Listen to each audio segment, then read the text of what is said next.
So today I'm going to talk about diet misconceptions and Crohn's and ulcerative colitis. A gentle reminder that any information that I provide to you today does not take the place of your trusted medical care team. I'm just hoping to disambiguate the noise of nutrition that we are so prone to receiving as patients with a GI disease. So this presentation is brought to you by the question, what can I eat? Can you raise your hand if you've ever asked your care provider that? Yeah, me too. In 2012, and at the time, there were not a lot of guidelines. So my doctor said that, well, it doesn't matter. You can eat whatever you want. And it didn't feel like that was true to my experience in my body. So that kind of led me down a rabbit hole of forums, misinformation, elimination diets, restriction, anxiety, and then I became an IBD dietitian. So I do have additional training in, y'all, I'm taking off my shoes. I'm sorry. I do have additional training in gastrointestinal disease nutrition. I worked as a COVID ICU dietitian throughout my surgeries and then decided I wanted to focus solely on IBD nutrition because that's what I'm doing my research in as well. So today we're going to talk about why nutrition matters. We're going to go through some sources of diet nutrition information where we can find some trusted sources. Going to do some myth busting, which I'm excited about. Hope you are too. And then we're going to talk about how to apply it all.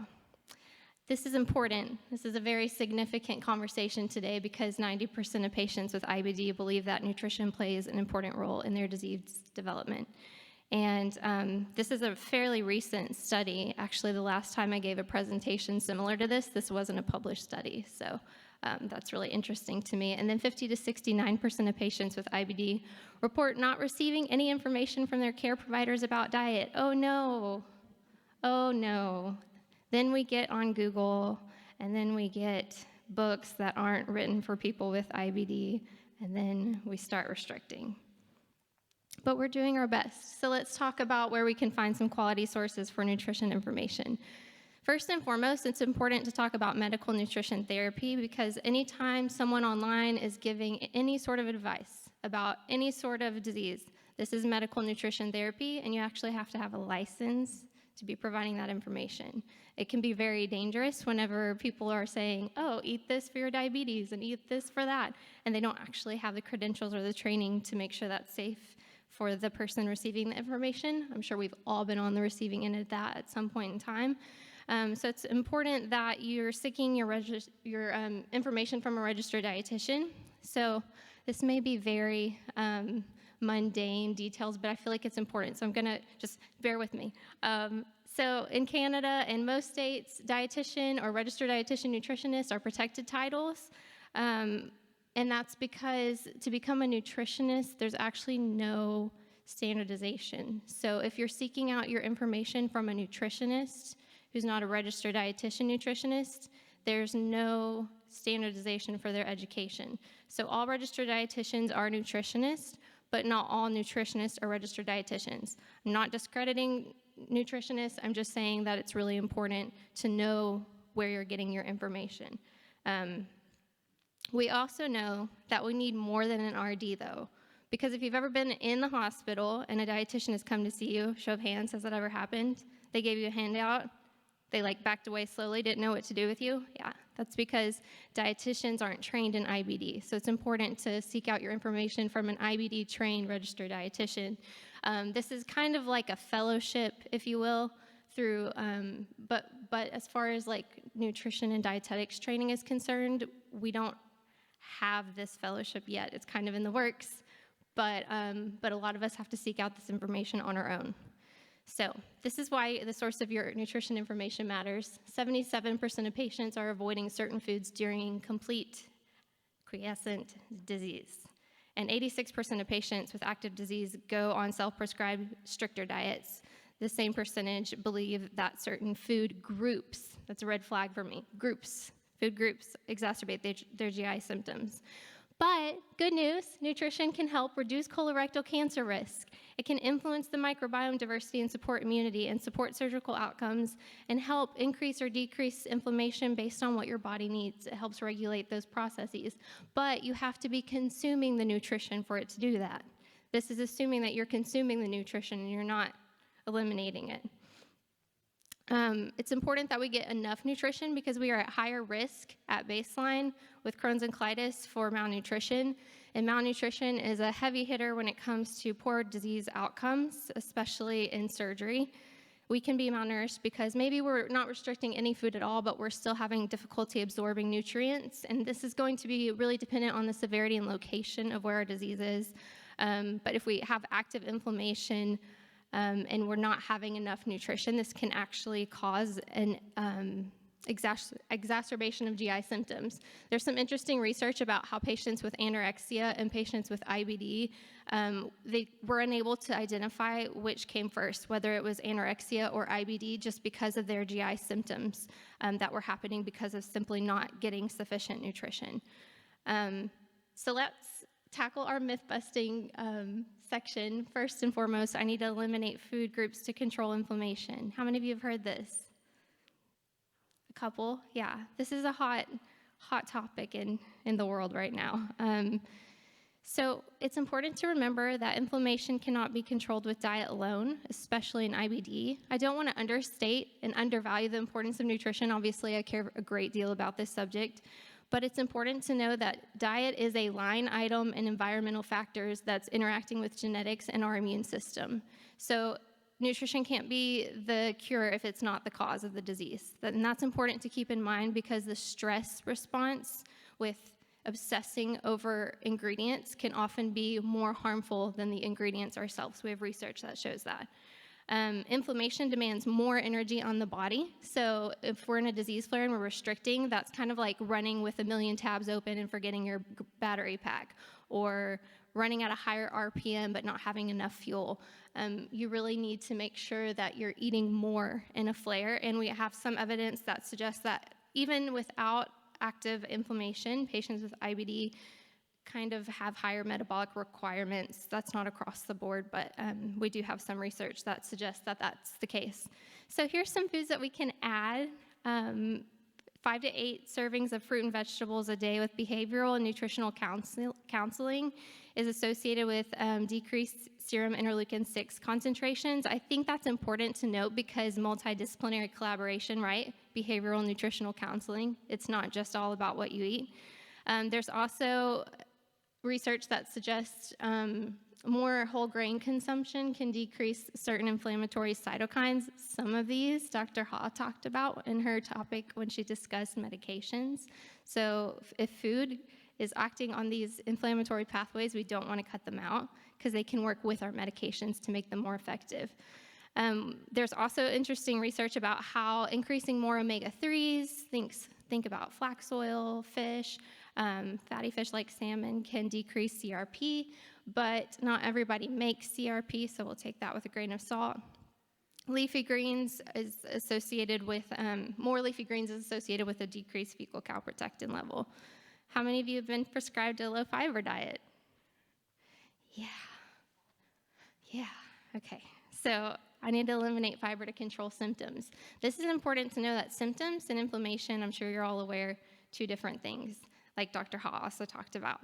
So we have symptoms and we can have them in the presence or absence of inflammation. So even if we're feeling 100%, we still have to keep up with our regular appointments and maintain communication with our care team.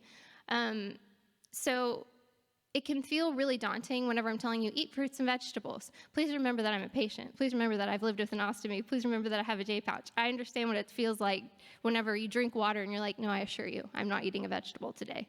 I know what that feels like. So don't think that I'm telling you to eat fruits and vegetables and you're like, okay, yeah.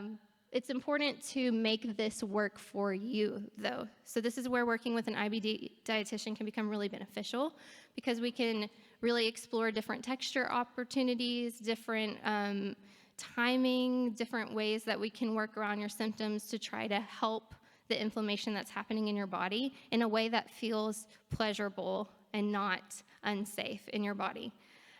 We also know that more fiber decreases the incidence of Crohn's and colitis. It's beneficial to both Crohn's and UC patients. This is important because a lot of research will say only Crohn's or only UC, but we know that fiber helps us all. And it also helps microbiome diversity and inflammation. We want more microbiome diversity. That's as close as we got to a definition of healthy microbiome at this point. So next we're going to talk about the gluten-free diet. There's insufficient evidence to universally recommend a gluten-free diet for IBD. However, in mice, gluten increases the risk for ileal, the last part of your small intestine, inflammation, and I forgot a blue down sign. Sorry about that. But it also disrupts gut barrier integrity. It's important to know that in these mice, however, they were given gluten similar to the amount that we would also consume in our diet, but they weren't given like fruits and vegetables, whole grains. So we don't know what that could have done if they were also given a diet similar to ours. There's an interesting cross-sectional study with over 1,600 patients with Crohn's and colitis. 65 of them reported that they had decrease in symptoms with a gluten-free diet, and 40% in the same study reported a decrease in frequency of flares with gluten-free. So we don't have enough evidence to say everyone with Crohn's and ulcerative colitis should go on a gluten-free diet. However, some people have really benefited from this lifestyle adjustment.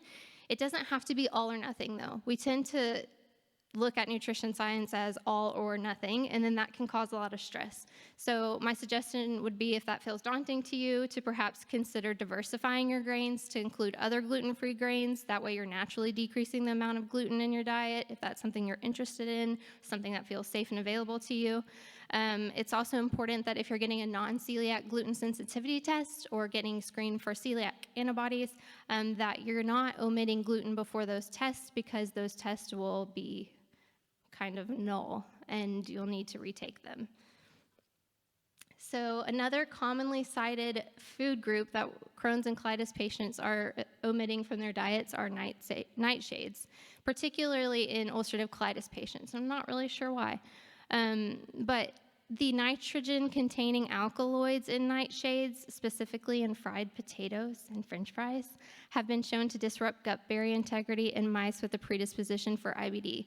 So in this study, they basically took some mice, gave them the predisposition genetically for IBD, and then found that they were it makes me so sad to think about.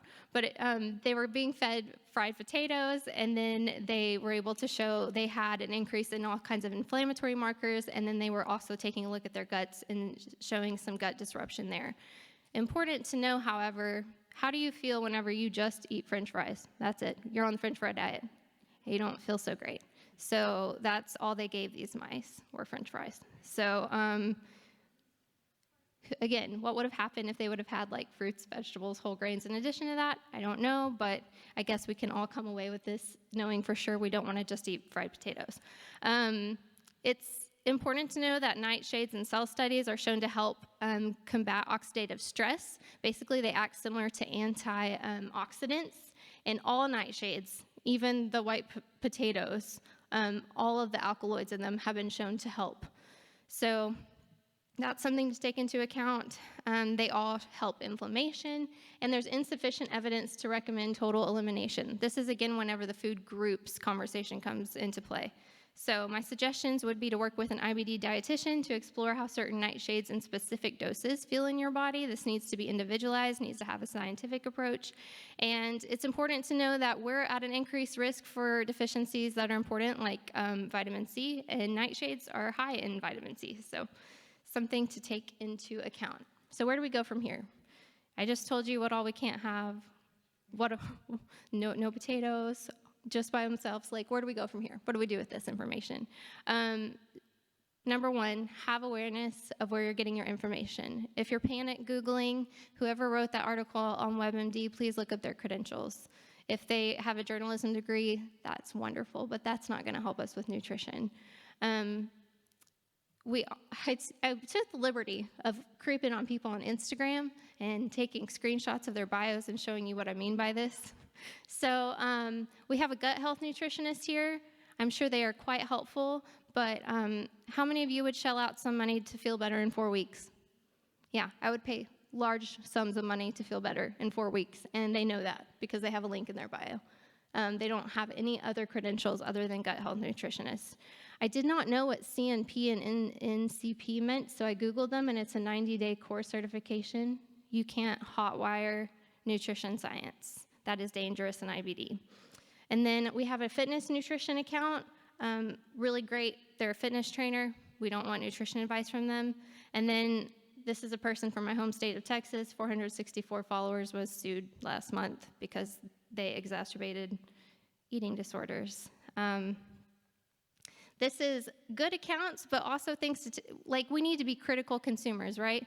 So the first one is a dietitian who works at a professional organization, has their credentials. We love it. Second and third one are registered dietitian. Well, they're all registered dietitians. So that's something to look for is dietitian. Do they have their common credentials up there? The second one, I put a red flag next to Food for Life and Women Find Balance because I was like, that may or may not be helpful for IBD. It may be helpful for the rest of your family, but that's something to take into account. And then watch for personal experience showing up as bias. Spoiler alert, one of those is mine. So whenever you're consuming information from other patients, even if they are scientific people, it's important to just be aware that they have a predisposition for bias as well, because we're humans. So focus on overall food patterns. Try not to obsess over ingredients. If you find that that is something that feels unattainable for you, ask your doctor for a referral to an IBD dietitian. For an example of a dietary pattern, this isn't a prescription, it's just an example, the Mediterranean diet. I'm sure we've all heard of it, but it's an example of a pattern. So we try to eat more fruits and vegetables over time. It's again like looking at a lab value and we're freaking out over one like AST or ALT that's elevated. We want to think about patterns in nutrition as well. A study in 2019 showed that the adherence to the Mediterranean diet was actually associated with decreased inflammation in patients with UC after J-pouch surgery, and I thought that was worth mentioning in case someone else has a J-pouch in the audience because we don't have a lot of nutrition information on guys like us. There's some 2020 diet guidelines, and I made this as an adaptation from it, but this is a really helpful food pyramid to kind of encourage you which foods to eat. It also includes some ingredients to be more mindful of, decreasing a little bit. We don't have to, again, become fearful. We just need to be mindful of saturated fats, things like maltodextrin, carrageenan, gums, and we need to make sure that we're increasing fiber in a way that feels safe and pleasurable for our bodies. Because something that's important that I didn't mention is diet is part of life. It is socioeconomic, it is mundane, it is celebratory, it is part of life. And the experience of eating is so important. So finding a way to flip the mindset from scarcity and restriction to abundance and enjoyment, if at all possible. Again, throughout the lifetime, the more time we can maximize these opportunities, the better. That should be the goal. So please ask your GI doctor for a referral to see an IBD-focused registered dietitian nutritionist. We are out there. We're very far and few between, but we are out there, and I welcome questions at the panel. But I wanted to say thank you to Kelly Isaacson for inviting me, and thank you to the Crohn's and Colitis Foundation for letting me be here with all of you today.